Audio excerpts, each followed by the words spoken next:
निवडणूक आयोगामध्ये महाविकास आघाडीच्या शिष्टमंडळासोबत राज ठाकरे पोहोचले होते। दरम्यान यानंतर राज ठाकरेंच्या महाविकास आघाडीच्या एंट्रीची चर्चा जोर धरू लागली आहे। राज ठाकरेंच्या येण्याने महाविकास आघाडीला बळ मिळणार अशी देखील चर्चा राजकीय वर्तुळात सुरू झाली आहे। मात्र राज ठाकरेंबाबत काँग्रेसमध्ये मतमतांतर असल्याची माहिती सूत्रांनी दिली आहे। बघूया त्याविषयी एक स्पेशल रिपोर्ट।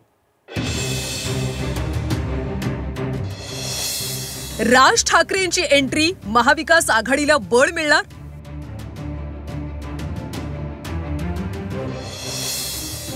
राज ठाकरेंवरून काँग्रेसमध्ये मतमतांतर।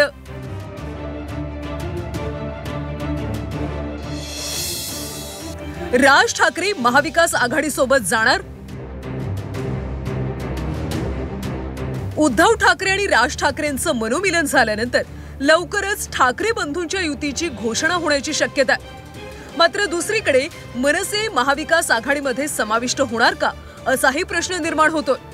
कारण उद्धव ठाकरेंची शिवसेना महाविकास आघाडीमधला एक प्रमुख पक्ष आहे। त्यामुळे ठाकरे एकत्र आल्यानंतर उद्धव ठाकरे महाविकास आघाडीतून बाहेर पडणार का की राज ठाकरे महाविकास आघाडीत जाण्यासाठी तयार होणार, यावरून देखील राजकीय वर्तुळात चर्चा सुरू झाली।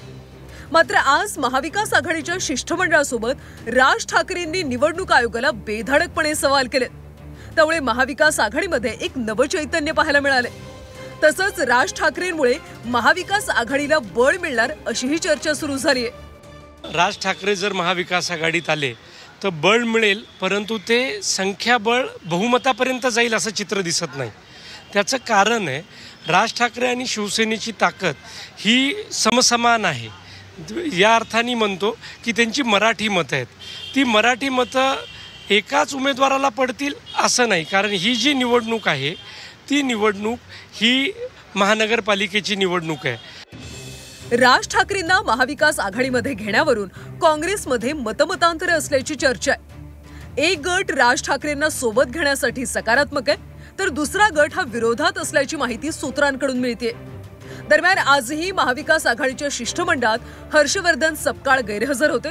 त्यामुळे वेगवेगळे तर्कवितर्क लावले जात आहेत। तर आज मला दिल्ली इथे काँग्रेस अध्यक्षांशी काही महत्त्वपूर्ण विषयाच्या संदर्भामध्ये त्यांची भेट घेण्याच्या अनुषंगाने वेळ मिळालेली असल्यामुळे मला दिल्लीला येणं आवश्यक होतं आणि मी पक्षाच्याच कामाने या ठिकाणी आलो। त्यामुळे माझी व्यक्तिगत अनुपस्थिती जरी त्या ठिकाणी असलं तरी पक्ष म्हणून त्या ठिकाणी आदरणीय थोरात साहेब हे काँग्रेस पक्षाच्या वतीने उपस्थित आहे। दिल्लीमध्ये हर्षवर्धन सपकाळ आणि महाराष्ट्र काँग्रेस प्रभारी रमेश चेन्नीथला यांनी मनसेबाबत आपली रोखठोक भूमिका मांडली।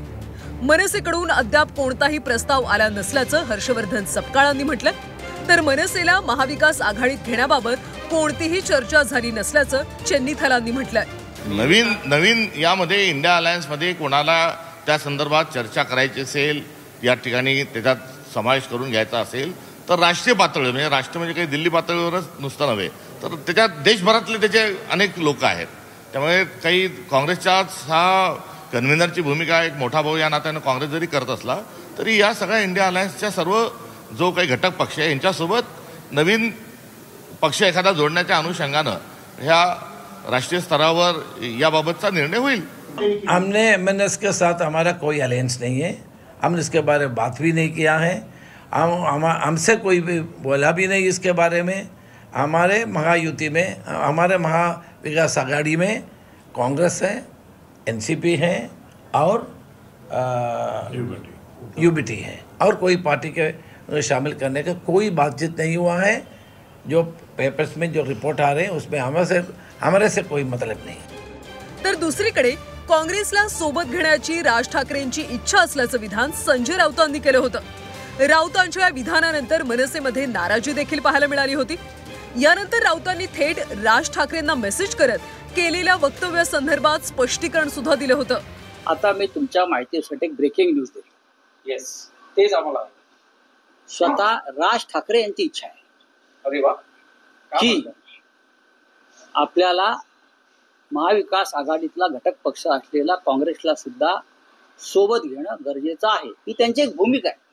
त्याचा अर्थ निर्णय नाही। मी परत बघा मी काय म्हणतोय, कारण प्रत्येकाचं या राज्यामध्ये एक स्थान आहे। की मी आम्ही राज ठाकरेंशी बोललेलो आहे आणि राज ठाकरे असं म्हणाले, म्हणजे राज ठाकरेंची इच्छा आहे. आमच्या पक्षाची भूमिका ही सन्माननीय राजसाहेब ठरवतात आणि सन्माननीय राजसाहेबच मांडतील आणि आमच्या पक्षाचे जे अधिकृत प्रवक्ते ते मांडतील, बाकी कोणी नाही. सध्याची मुळात संजय राऊतांचं अशा प्रकारचे वक्तव्य आणि तुम्ही प्रत्येक उत्तरामध्ये एकच लाईन सांगताय, नेमकं गृहीत कसं करायचं की ते आता ह्याच्यापेक्षा स्पष्ट अजून काय सांगू तुम्हाला. आमच्या पक्षाची भूमिका आम्हीच मांडणार, दुसरं कोण कसं मांडू शकेल.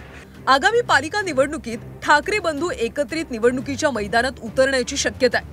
मात्र ठाकरे बंधू महाविकास आघाडीला सोबत घेऊन निवडणुकीच्या रिंगणात उतरणार का असाही प्रश्न उपस्थित होतो. कारण संजय राऊतांचं विधान आणि त्यानंतर महाविकास आघाडीच्या शिष्टमंडळासोबत निवडणूक आयोगात जाणं यावरून आता वेगवेगळ्या चर्चांना तोंड फुटलंय. ब्युरो रिपोर्ट, झी 24 तास.